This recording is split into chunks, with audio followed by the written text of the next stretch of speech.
All right.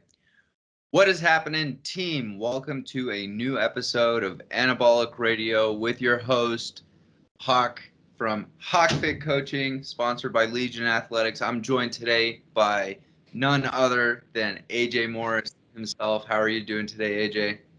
I appreciate it, man. Yeah, I'm awesome. Thank you very much, mate. I'm really good.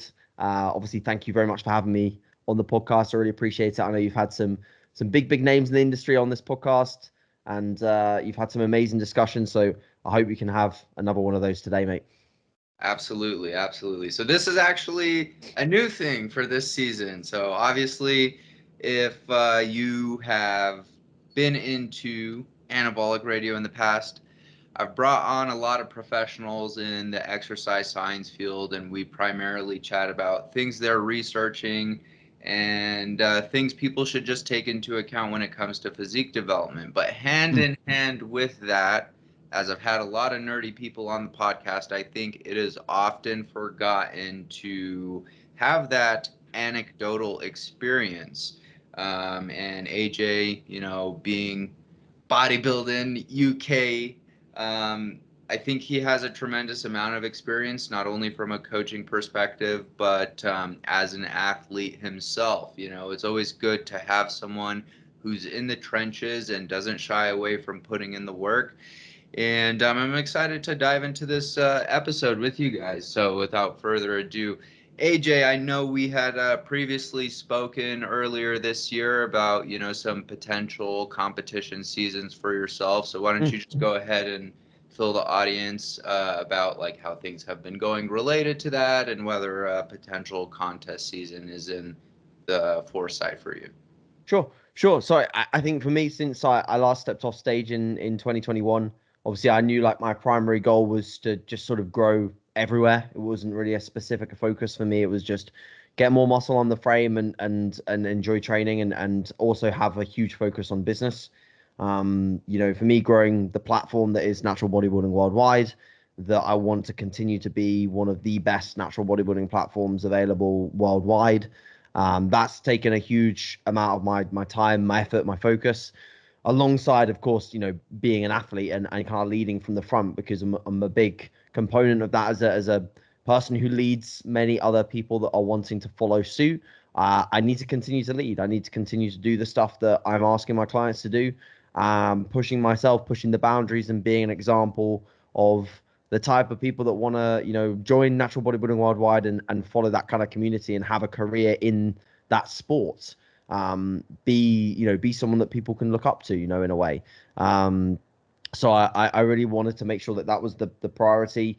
In terms of getting back on stage, the original goal was to compete this year.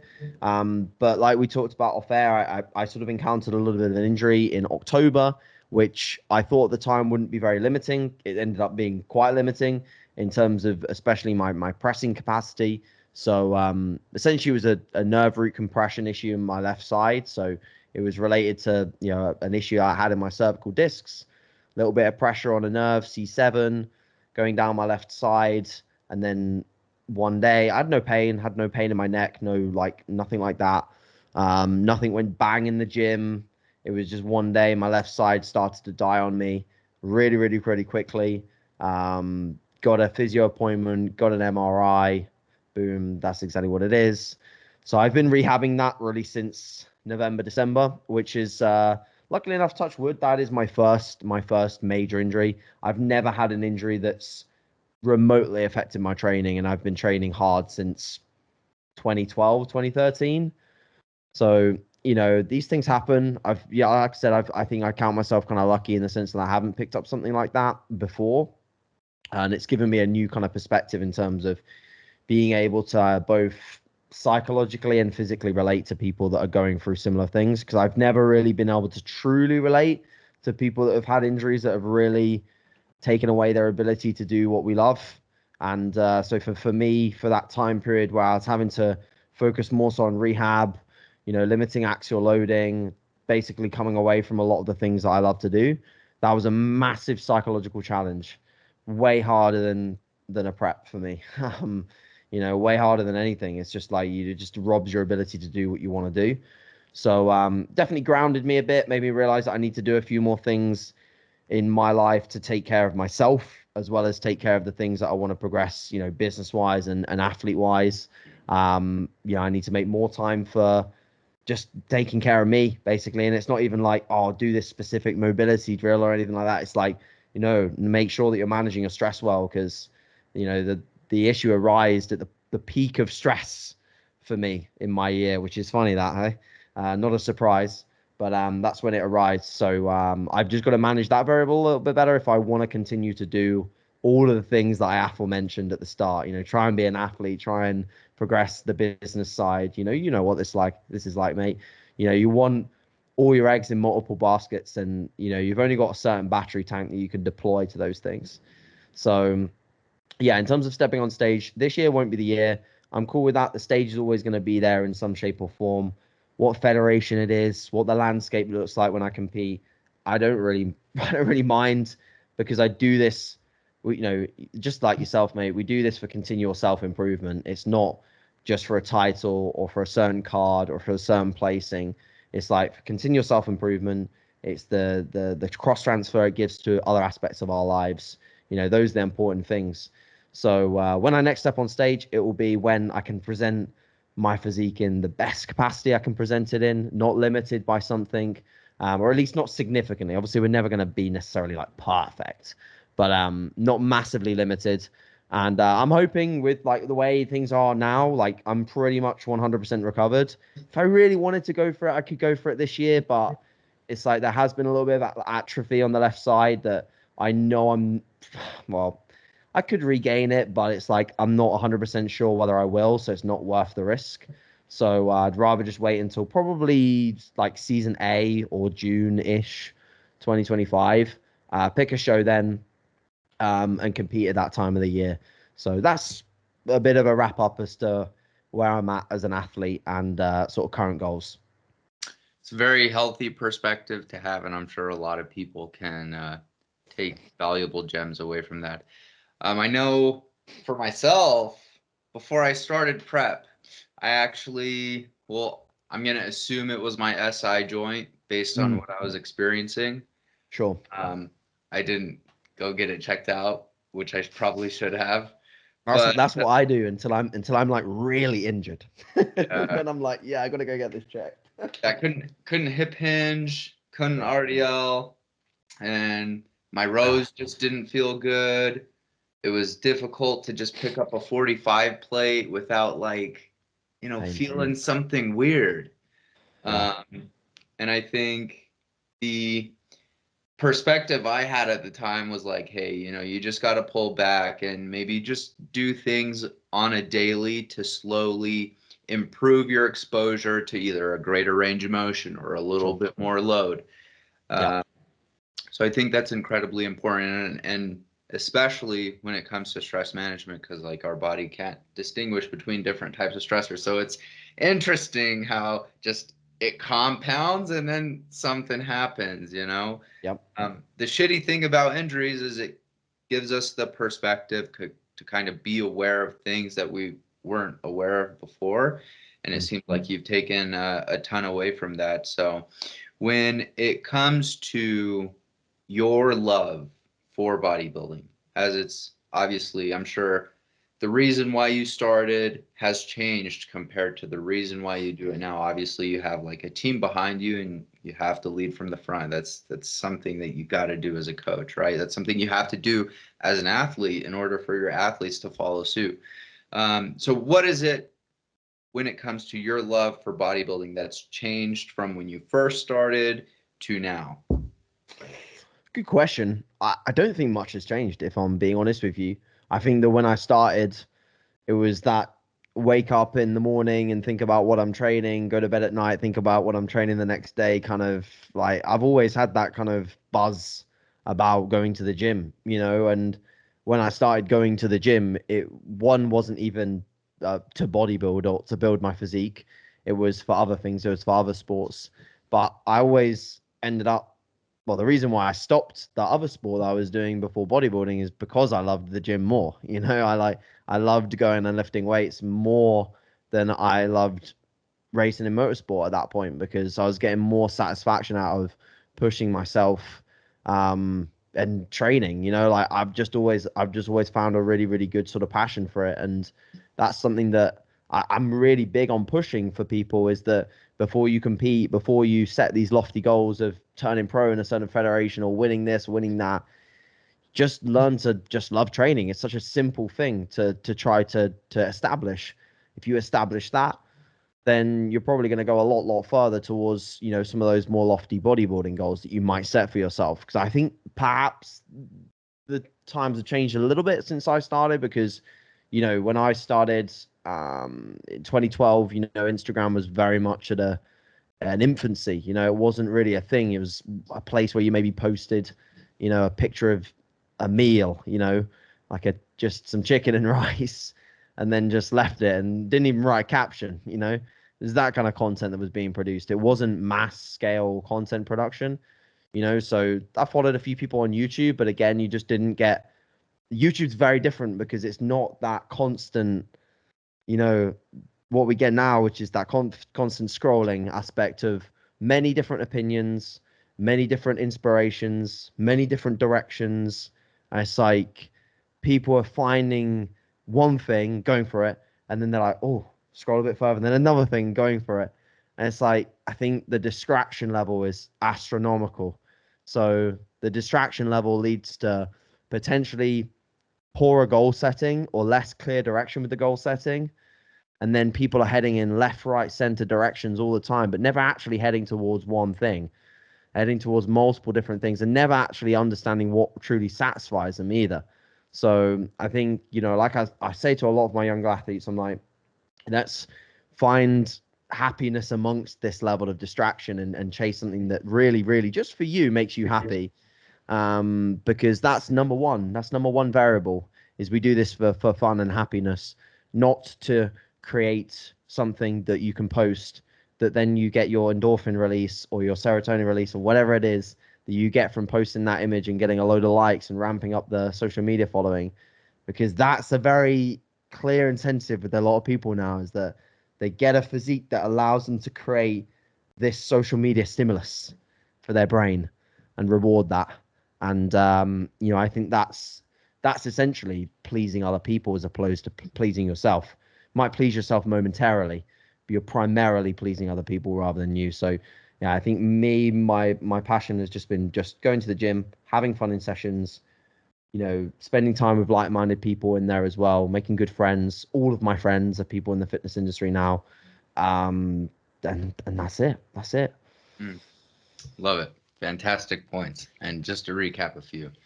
Um, yeah, man, I would say when I first started, I think it was from a place of lack, and I wanted to improve my body composition like many people.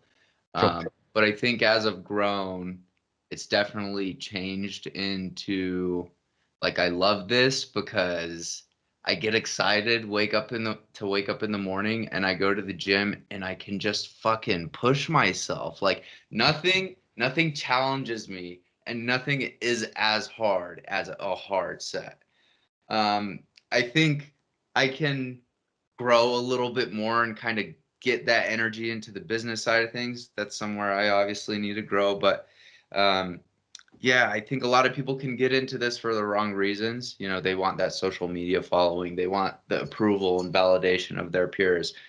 And when you really boil it down to it, when you do this from a place of love as opposed to from a place of lack, not only are you going to train harder, but you're going to have so much more fun with the process. And yeah, man, fantastic points. So when it comes to the importance of internal health, when it comes to bodybuilding, how big of a role do you think that plays within an athlete's off season, and especially going into a contest prep? So by internal health, what do we really mean? What's your definition of internal health?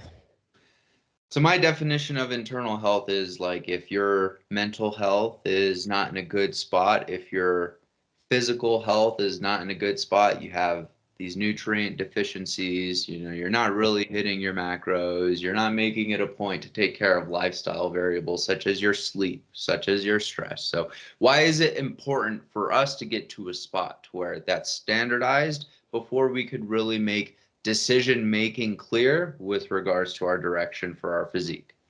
Sure, sure. So that's what I thought. Sort of talking more psychological and physiological. So obviously the relationship between the two is very close as well. So it's like you have a psychological issue, you can probably have a physiological issue potentially down the road. You have a physiological issue, you can maybe have a psychological issue. It's like they counteract each other at different points. So yeah, 100%. It's massive. It's huge. I think the foundations that I want an athlete in, especially moving into something as serious as contest prep, is the best way to describe it is like stable, a stable environment. If we have a stable environment, we have predictable outcomes. If we have predictable outcomes, we have easier to make decisions. And then the whole process is just really it's much smoother. We're making a change and it has an outcome that we desired. We're not making a change and just looking at a bit of data and being like, oh, well, what the hell is this? You know, it's like squinting at every single check-in, like trying to make out why something is happening.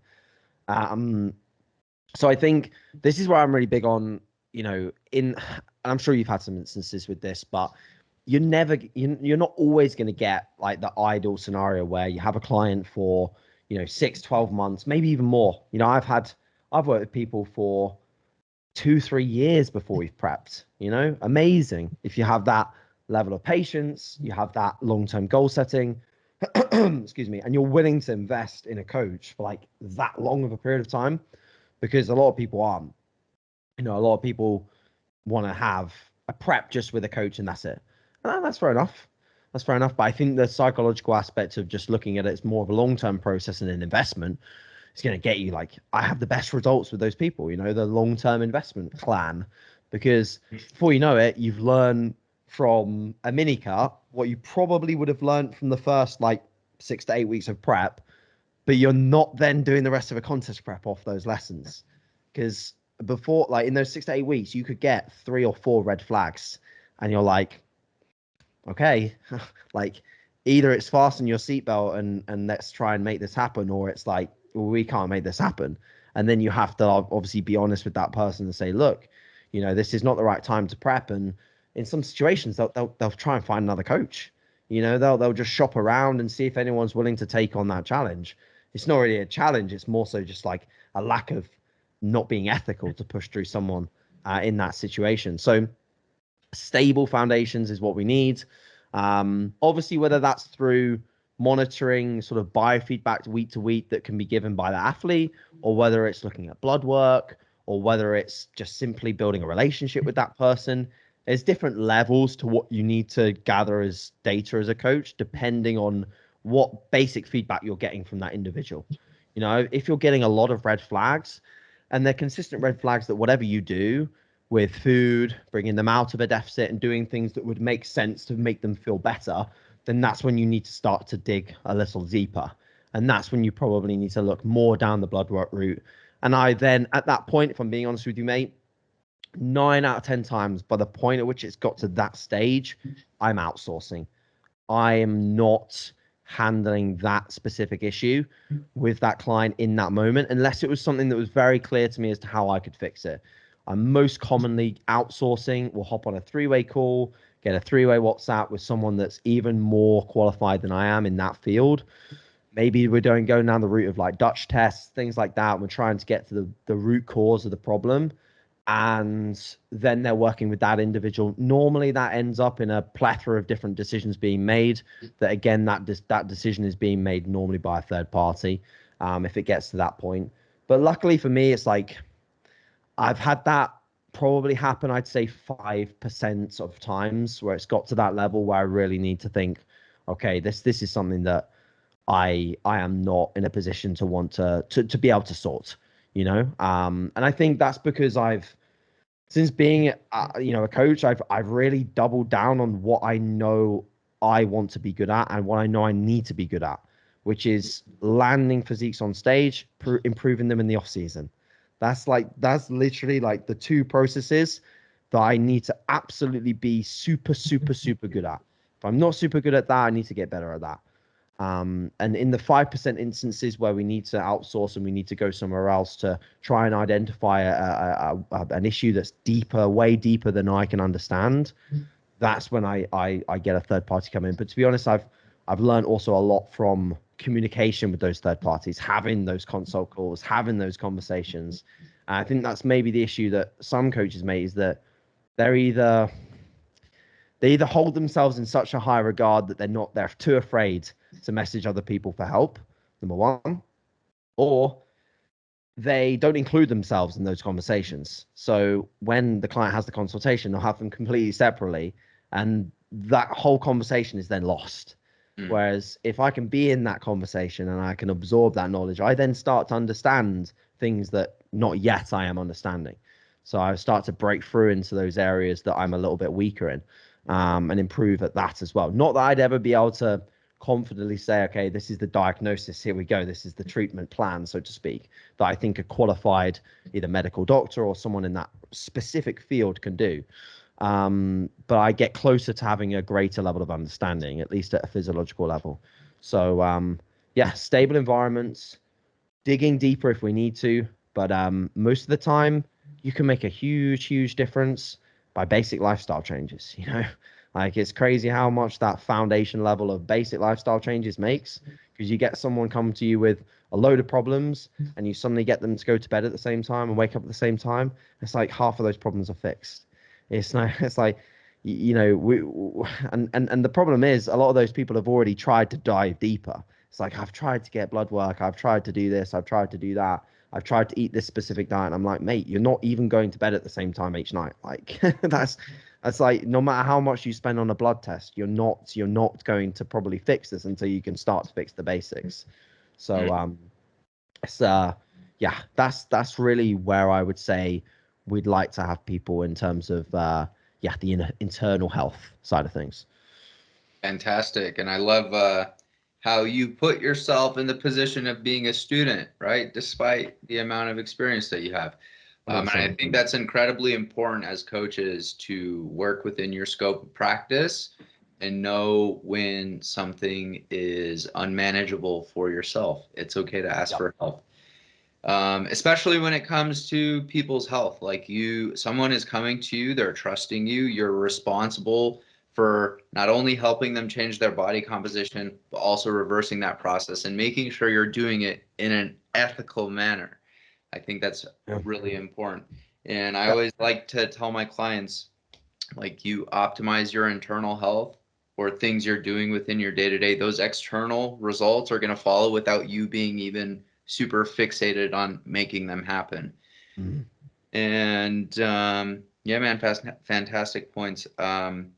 You I said, almost think as well, just to reference that as well, I almost think it's overlooked in natural bodybuilding as well. It's like, I think often people think, oh, just because it's natural bodybuilding, it's like we don't have to have a deeper level understanding of the physiological aspect. I'd say, if anything, we need to have more of a physiological understanding, because like the places you're pulling people into, it's like, actually in some instances, especially for some females, if you were to look at like low dose assisted female bodybuilding, in a lot of cases, you're pulling people probably into unhealthier ranges, far unhealthier ranges than most of the lightly assisted female athletes. So it's like your understanding of that has to be there, because if you're not recovering those processes, then you have no place coaching those female athletes, especially. See males as well, 100% same thing, but yeah, I see it more common with the female side of things. I'm sure you probably see that as well than with the male. So yeah, it's a really important area to understand. absolutely. And it is stressful on us as coaches Yeah, when 100%. these sorts of things happen, because we have a track record and we like keeping that track record, and we love getting people results. So we've done this for so long that it's like we have the process kind of standardized for how it should look, and the time course for adaptation. So when something is like haywire, it's kind of like a red flag or an alarm goes off in my head. So Fantastic points, man. So when it comes to planning out competition seasons, what do you think are some of the most important considerations people should take into account that goes from the off season to the maybe mini cut or pre-diet up Sure. until competition season? Sure. So this has again been a big thing that I've been more heavily focused on, I'd say, in the last 2 to 3 years, is building more timelines out from further out than I used to. If I take myself back 4 years, 5 years, I didn't have timelines.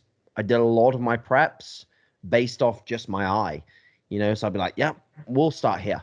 And often that worked because my eye by that point was relatively well developed. Um, and I got a lot of people in good shape. But being honest with you, man, again, being self-critical, I missed the mark on a few preps. And I wouldn't have missed the mark on a few preps if I had a timeline in place, if I'd understood that athlete more, if I'd asked for more data reference points. When were you last lean? What did that look like? How far away were we there? Let's actually over predict this timeline. Let's predict you're going to be 5 or 10 pounds lighter than I think you're going to be. Let's set out further. Let's start further out. Let's not be scared of the people that will tell you you're too lean. Let's just be more confident with these things. But equally, I think there are some instances where you can kind of like over timeline yourself into a position where you're actually creating more stress than the timeline's worth. So I've seen people, especially some of my athletes, where I've actually had to lock the timeline on the sheet so they can't see it, because the moment they get slightly behind, like I'm talking like half a pound to a pound on the prediction rate of loss that I want them on, it's like they start freaking out. And I'm behind. I like this. We need to make more changes. And I'm like, but look, like I show them a side by side picture, and I'm like, we're going off the visual here. Like this visual is changing. You may well be heavier on stage than I think. That's cool. That's great stuff. And then they're like, and then you know what it's like when you're in prep. It's like you see, there's a point in prep where your mindset changes from like being able to see visual changes to then just focusing on the scale. Like the scale becomes your only metric of like, I'm moving forwards. So it's a tough thing to do. I think there's probably a few people out there that are probably, pros and have done, I'd say maybe 8+ preps, that never have that happen and can like remain very visual focused and not establish too much connection with the scale. But like even I struggle with that at the end of prep still. Like I still see a new low and I'm like, that's perfect. When it actually sometimes might not be a great thing. It might have actually like flattened me off too much for the phase we're in. I might actually need to refeed a bit up more than I expected to. Like all of these different things that like the eye of a coach is trying to help you with. So I think the timeline needs to be there as very much still a secondary aspect to the prep. Like the eye is still everything. If you see something happening and the timelines may be a little bit off from where you predicted, go with that. Go with our objective. Again, if you need to speed up and the timeline was actually a little bit off, again, just go with where the eye is taking you. So yeah, definitely have a plan. Again, it's a very common suggestion, but give yourself more time than you imagine. At the end of the day, if you're strong-minded, which a lot of bodybuilders are, you'll be able to, with the right coach, or if you're doing it yourself with the right objective, you'll be able to, at the right points, put in enough maintenance blocks or perhaps refeeds, but probably enough maintenance blocks.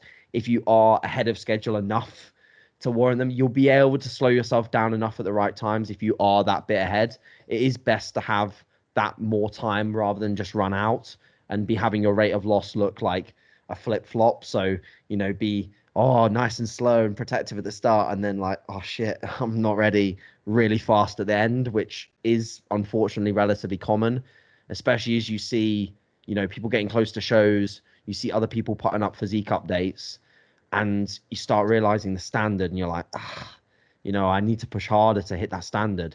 And then you're pushing harder at the wrong point. So push to get ahead, get the comments of you're too lean at this point on Instagram, because it's going to be very common.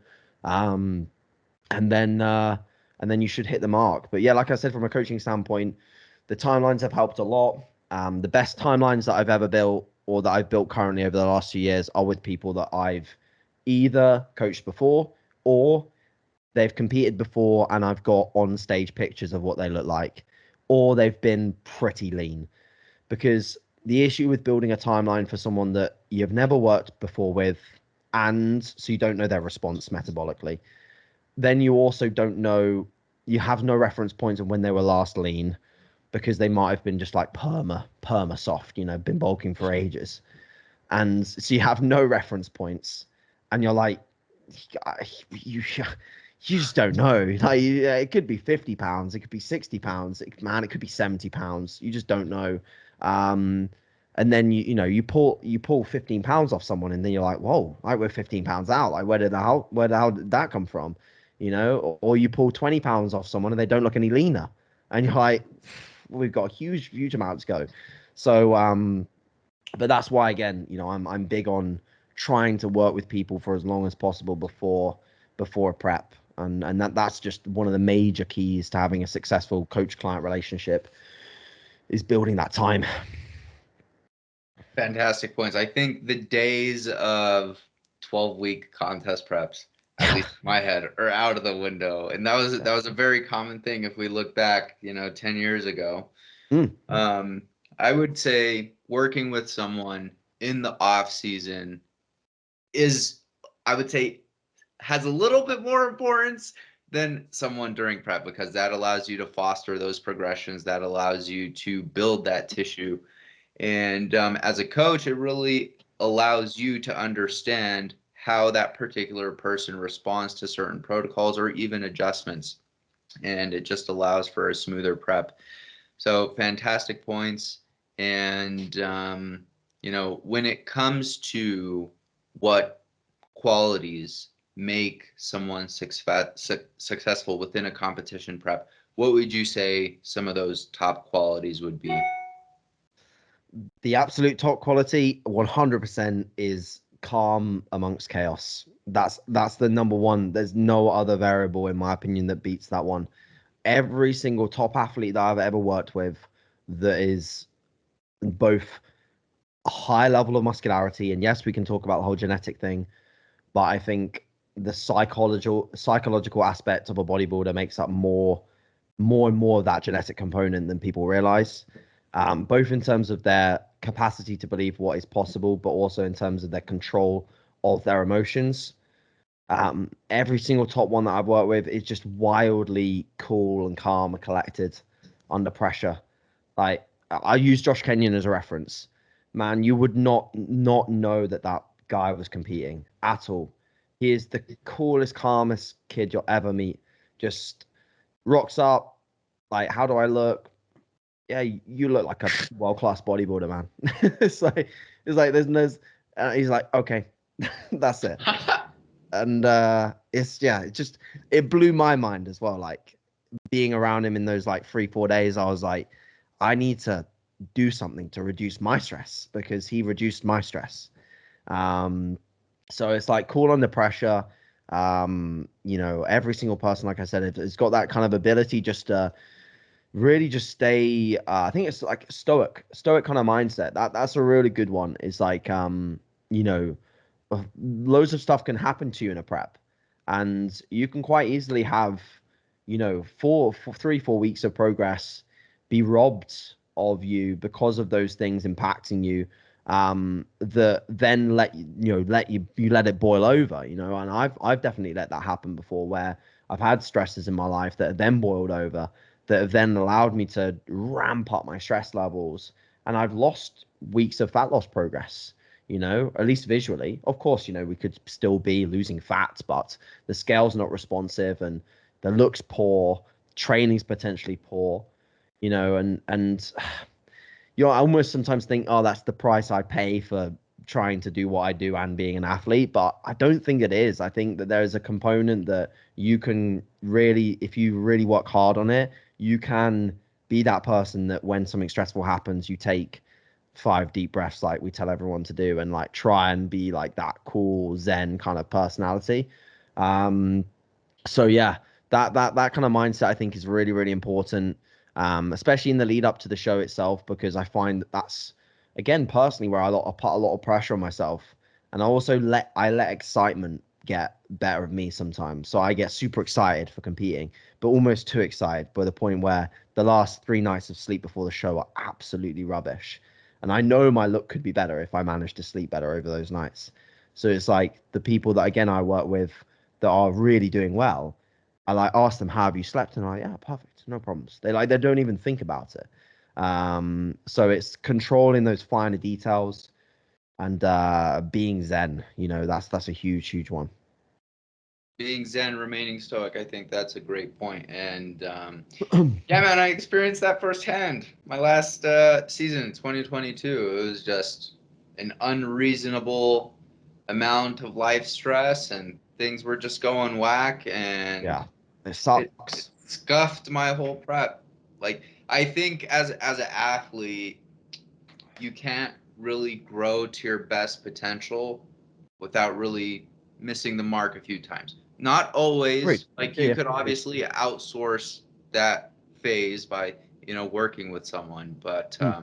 I'm excited to see what that'll foster for yourself in the future. I'm excited to see what's gonna happen this year for myself, and yeah, man, fantastic points. As far as what allows someone to really thrive in the off season, for me personally, I know we're making great progress when I have my athletes or even some of my clients. They set these short term and long term performance markers, and we know we're making progress when we hit those markers and we set Yep. some more and we drive past them.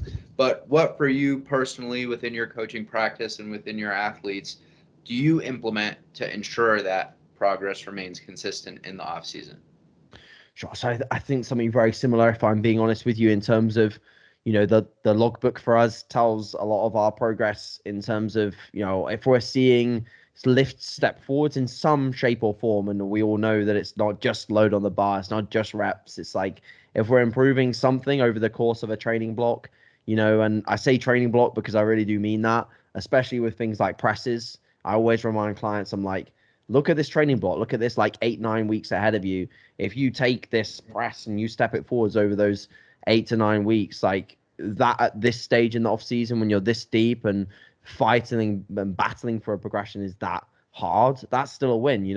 It just takes a much more lengthy period of time to progress one a movement like that, and two at this stage of the off season, it's just much more challenging.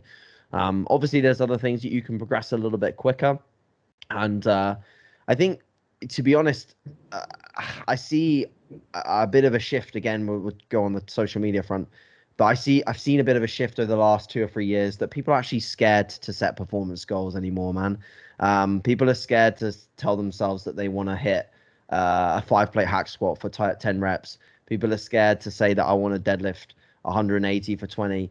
And the reason why people are scared to set that is because I think a lot of the relationship between performance goals are like looking at like bigger compound movements. And the more that people are learning, the more that people realize, oh, okay, that back squat that I had a goal on, or that deadlift that I had a goal on, is maybe too much fatigue for me.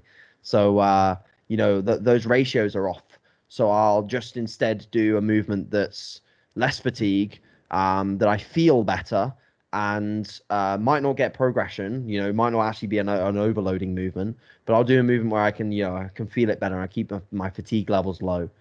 And that's comfort. That's people are opting for comfort. People are opting for exercises that don't challenge them as much. And I do see that in the gym, honestly. Like, I get a really good perspective of the gym environment by training, obviously, in a gym where there's a lot of good athletes. And don't get me wrong, there's like loads of people getting after it, but I have seen a shift from, you know, maybe 2 or 3 years ago, where there were a lot more people that went into the gym with the sole goal of really kind of bullying the logbook a little bit and setting some really high expectations of themselves.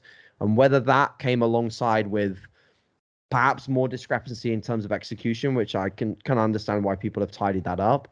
But yeah, I think it's people are a little bit afraid. People are a little bit afraid of that. And I understand, because there's a lot of ways that you can do things now. And like I said, bringing it back to some of the first points that I made, there's a lot of distraction. So when that 180 for 20 deadlift goal that you set becomes like an unrealistic or extremely brutal challenge, or you tweak your glute after trying to go for it one day, you're like, probably should do something different. I'll try another variation or another thing. It's like sometimes you have to just grind your way through to get to your goals. And that kind of resilience is shown in a lot of high level athletes, is that, the movements that brought them a lot of muscle are the ones that are usually the ones that are super, super challenging to meet every 7 days. It's like you meet it and you're looking at the numbers and you're like, fuck this movement, man. This movement. And it's like that anxiety builds and you're like getting more stressed before the session. And then that's where people like should thrive. I think if you're a bodybuilder, I know you're very much like this because I see your training. And that's where a lot of people thrive, man.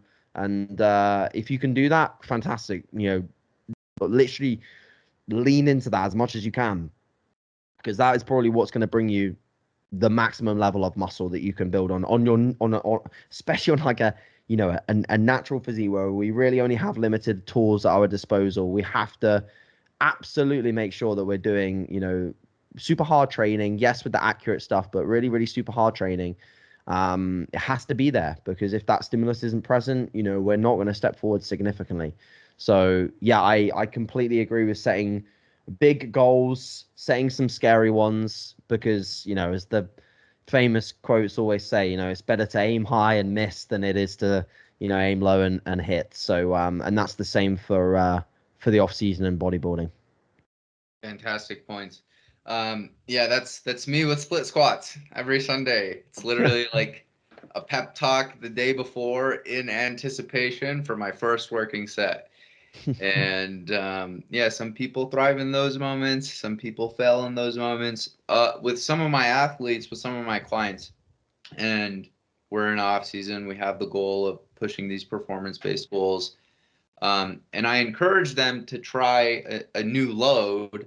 And I tell them, like, hey, even if you fall a couple reps short from your Yes. target, you're touching that new load. You know how it feels. Even if you fail your next session, you're going to be significantly better. Yeah. And I think a lot of people are just scared of trying, scared of doing hard stuff. That sounds very cliche to say, because this is fucking hard. You wouldn't think people would shy away from it, right? Yeah. But yeah, I think it's also the standards that are set by social media. I think it's the landscape has changed within A little the bit. past 4 years, and it brings up the question. It's like, how many of you would actually be in the gym day to day pushing these goals forward if social media was not a variable? It's like, okay, half of these people I know, like, sorry to sound like a dick, but you look like you just started out. You're advising me on how to modify my setup or my execution within a movement pattern. It's like, pay your dues and then come back. Agreed.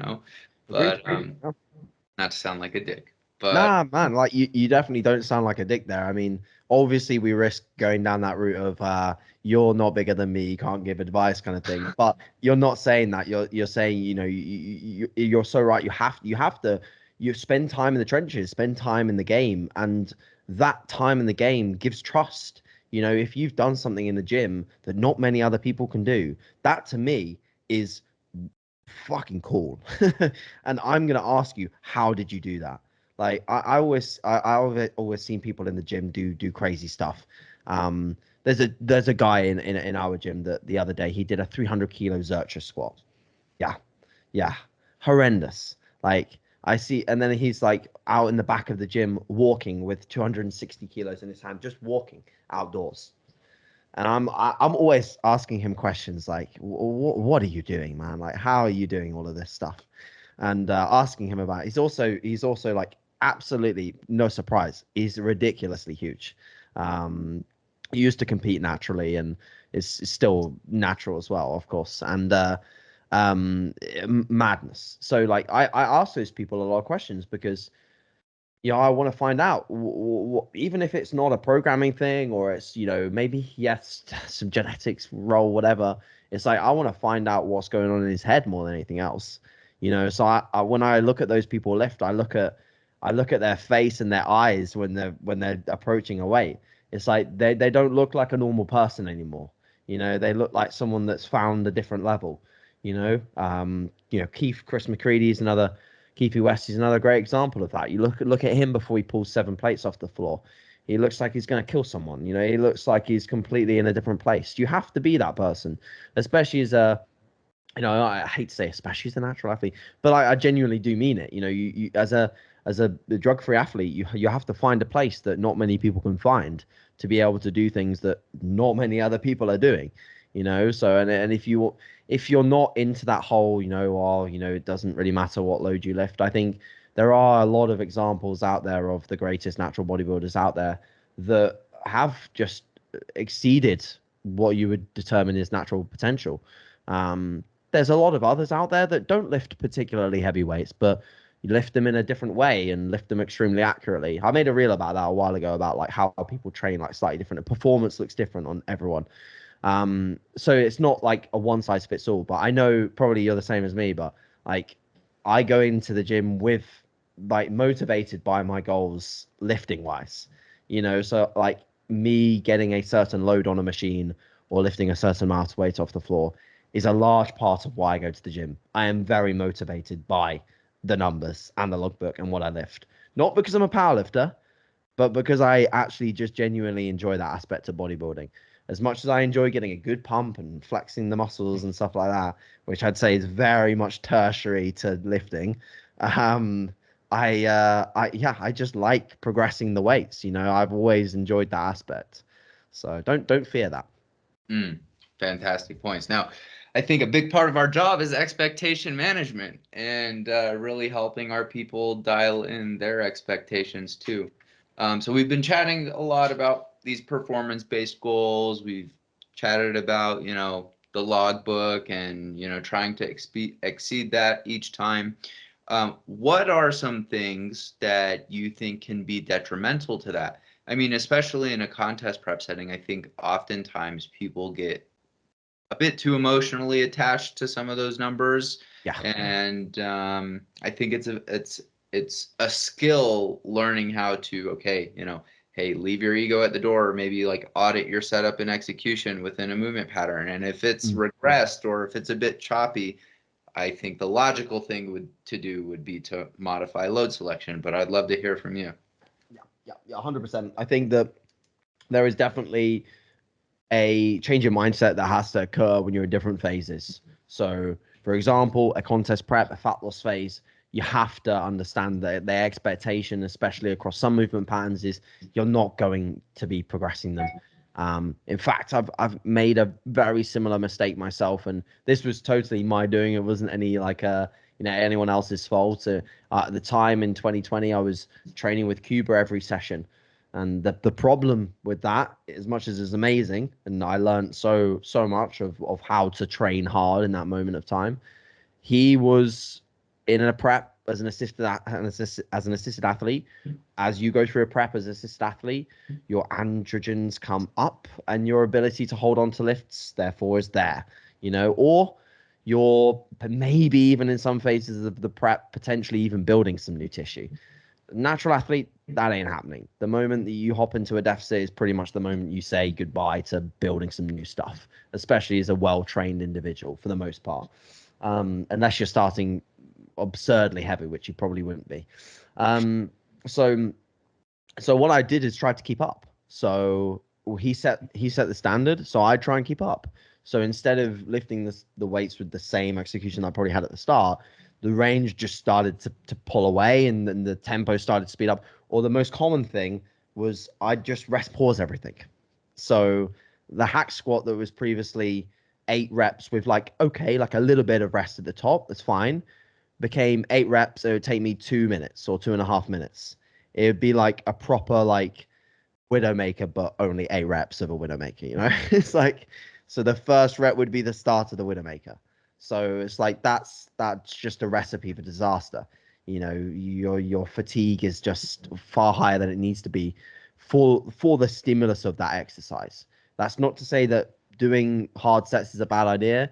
That's not to say that all of your reps need to be completely continuous, but it's to say that rest pausing to that extent is not necessary, and it's time to drop the load. So I definitely learned a lot of lessons there. but I think it also taught me how much I could push myself because, every single, dieting session since those has been like a lot easier because I've not felt like complete and utter death afterwards.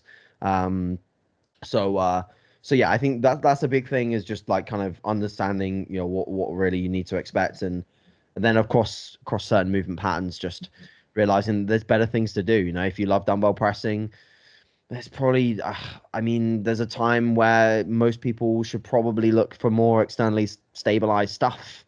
Like I know that there's a certain attachment to, free weights does this and free weights does that, but at the end of the day, it's like that's something that we need to just like kind of lose attachment to, and realize that you could probably maintain more pec stuff by doing some pec stuff that's actually a bit more stable. So yeah, and again, this is just something that I think just you learn as you mature as a lifter. I've definitely matured a lot over the last 5 years because I would also be that guy. I've been there again. The 5, 6 years ago, I was that guy that would be like, the dumbbell press maintains a harder look. It's like, come on, man. It's like, grow up. So yeah, I think that's a big thing. It's just like realizing when it's the right time to just do something that's a little bit more sensible. Mm, great points. Great points. And you can't learn until you have that experience or you work with Hmm. someone who has that experience. And fantastic points, man. And to really just round off this discussion, Sure. what are some lessons that you would have told your younger self? I think a lot of them, obviously, we've already discussed in terms of the trading side for sure. I think on the business front, if people are interested in the business side of things, I think one of the biggest lessons that I've learned over the last couple of years is just like being able to let other people handle some stuff for you. Once you get to a certain point, there's only certain things that you can keep controlling and keep doing. Obviously, as a coach, if that comes to a point where you need to hire someone to handle your inquiry process, or you need to hire another coach, or whatever it is, just to streamline your ability to be the best coach you can possibly be, because that's what you're paid for. You're paid for your coaching. Your coaching should never drop off as a byproduct of getting busier in other areas. If anything, I think over the last couple of years, because of my ability to say yes to other people helping me, I've only gotten better as a coach. Um, so yeah, that's been a big thing. Um, like I said, training wise, covered. And also, I think the other thing is, again, just like we talked about at the start, it's like really being able to just double down on self care and again, your business doesn't operate, your athlete process doesn't operate without you. So a lot of people tend to forget that. It's like there's only certain hours of the day. I'll just fill them all with work. It's like it doesn't work like that. You need to have some time in your day where you do back off, and maybe you need to have some time in a year where you take complete time away from work as well, because that's quite uncommon. Is that it's very difficult. You know it yourself as an online coach to say to your clients, we're not going to be doing check-ins for 1 week. It's like very rare, and I still really struggle with that. But it's something that I think that occasionally you need to allow yourself to do is like back off just so that you can then move forwards at an even greater pace, have the ability to coach at an even higher level, have the ability to find new ideas and move different directions in your business. Yeah, I find that I always have the best ideas when I come away and back off just for a little bit, and that's not like saying I'm going MIA. Of course, I still have my phone on me all the time, but it's like coming away from, what it's like, wake up to the desk, work, train, come back, work a bit more, go to bed, repeat. It's like when you come away from that day to day, you find something different. You find a new idea or a new perspective or a new direction you want to take yourself in. And that's really refreshing. And it's important to have that in terms of longevity. So I think that's another important thing that as well, if I could tell myself that probably a little bit sooner, I would have done. But if you're a new upcoming coach as well, be prepared to put in the 7 day weeks. Be prepared to put in the no days off for a while, because you're probably gotta, if you want to build something big, you probably got to put that in at points to build something. And then you'll get to a stage where there will probably be some time where you can back off a little bit.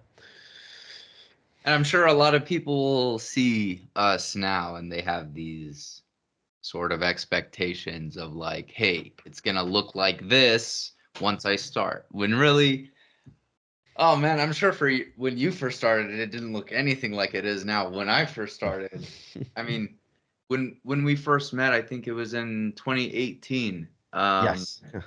January.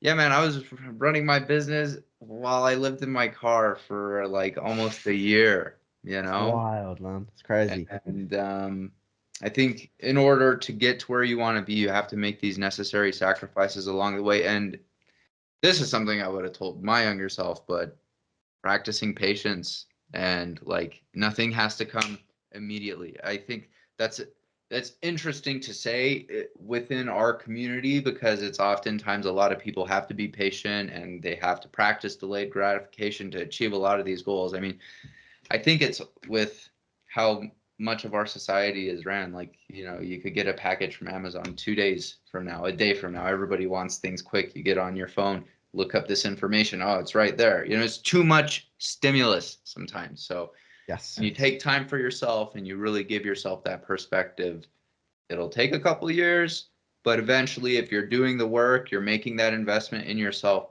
eventually things are going to happen. So Absolutely. great points, man. Anything you want to leave the audience with? Any updates for natural bodybuilding worldwide? I know it's a membership site. Let's plug it right now.